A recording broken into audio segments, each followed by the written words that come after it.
За манай нэвтрүүлгийн багийнхан маань яг одоо Өөрөнгөө аймгийн Зүүн Баян улаан суманд ирсэн байна. Өнөөдрийн бас бидний нэвтрүүлгийн гол зорилго болсон онгийн голын иргэдээр ирсэн байна. Онгийн гол маань одоо цөнгөөн төрөөд маш сайхан урсаж байна. Энэ онгийн голын одоо бас маш том хэрэгтэй чухал төсөл байгаа шүү дээ. Энэ төслийнхээ тухай та манай үзэгчдэд танилцуулаач. Усан хангамжийн чи одоо маш их гачигдж байна. За газар тариал энийг дагаад хөгжих боломжтой.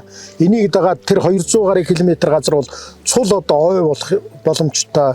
Тэнд нь бол хамгийн одоо эхлээд хүнснийхээ ногоог нь голынхаа уснаас услаад говийнхоо одоо шимтээ хөрсөн дургасан хүнснийхээ ногоог авах боломжтой.